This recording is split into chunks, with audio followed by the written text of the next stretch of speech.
আচ্ছা, আমার হাতটা না বেশি মোটা না, একটু কম করো না ফিসটা। হ্যাঁ হ্যাঁ, আমি ব্রাইডাল মেহেন্দিই পরবো। বলছি কি, তোমার পারিশ্রমিকটা একটু কম করা যাবে? দেখবে আমি অনেক রোগা, হাত বোলালেই মেহেন্দি হয়ে যাবে, তোমার বেশি খাটতেই হবে না। আচ্ছা দিদি ভাই, তোমাদের উদ্দেশ্যে আমার কিছু প্রশ্ন আছে। তোমরা যখন মলে জামা কিনতে যাও, ট্রিপল এক্সেলের জায়গায় মিডিয়াম সাইজ চুজ করো, তোমাদের কি জামার দামটা কম নেয়? আবার ভাবো, তোমরা কোনো রেস্টুরেন্টে বুফে খেতে গেলে, এদিকে তুমি বেশি খেতে পারো না, তাহলে তোমার থেকে আর যে খেতে পারে তার থেকে কোনো আলাদা আলাদা চার্জ নেবে? আচ্ছা আচ্ছা, তুমি ভাবো রোগাই, ট্রেনে একজন প্লাস সাইজ ব্যক্তির পাশে বসে আছো, ব্যক্তিটিকে জিজ্ঞেস করে দেখবে তো তার থেকে কি ভাড়া বেশি নিয়েছে।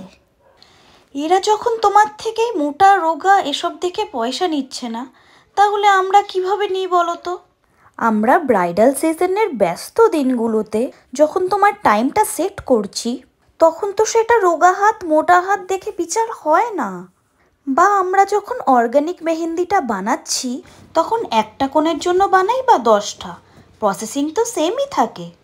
সে নয় বুঝলাম তোমার রোগা হাত, কিন্তু তোমার বাড়ি পৌঁছাতে আমাকে কিন্তু সেম দূরত্বই অতিক্রম করে যেতে হবে তোমার বাড়ি। তোমরা কি ভাবছো, আমরা কি হাত রোগা হলে পরিশ্রম কম হবে এটা ভেবে আনন্দ পাই?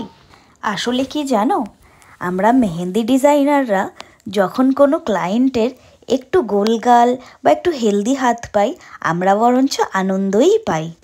কারণ হেলদি হাতগুলোতে আমরা মন খুলে ডিজাইন বানাতে পারি, অনেকটা স্পেস থাকে যেহেতু, তাই জন্য ডিজাইনগুলো অনেক সুন্দর আর মন মতো ধরে। আফটার অল ক্যানভাসটা একটু বড় হলে আঁকতে তো সুবিধাই হয়, আর একটা হাতে সুন্দর সুন্দর ডিজাইন ধরলে ওটা নেক্সট ক্লায়েন্টকে পাঠাতেও ভালো লাগে। তাহলে বুঝলে, রোগা হাত হলে আমরা খুশি হই না, বরঞ্চ হেলদি হাত হলেই আমরা খুশি হই। আর এদিকে দেখো, কথা বলতে বলতে আমার পিককটা অলমোস্ট রেডিও হয়ে গেল। তোমরা বলো, তোমরা কি আরও ডিজাইনের টিউটোরিয়াল চাও?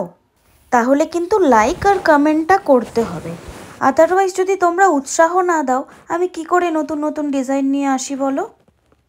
এই ময়ূরটার লেজটায় দেখো কত রকমের ফিল আপ ডিজাইন হয়েছে, একটা লোটাস, একটা সোয়ার্লের ওপর, একটা ক্রিস ক্রসের ওপর, আবার একটা সার্কেল মোটিভের ওপর। আর হ্যাঁ, তোমরা সুমনা মেহেন্দি একাডেমি ফেসবুকের সাথে সাথে ইনস্টা আর ইউটিউবে সাবস্ক্রাইব করতেও ভুলো না। এদিকে ময়ূরটাকে একটা স্ট্যান্ডের ওপর দাঁড় করিয়ে দিলাম, আর দাঁড় করিয়ে আমি ময়ূরটাকে কমপ্লিট করলাম। আর বলো, তোমাদের এই ডিজাইনটা কেমন লাগলো? ভালো লাগলে অবশ্যই, যেটা বললাম, লাইক কমেন্ট করতে কিন্তু ভুলো না।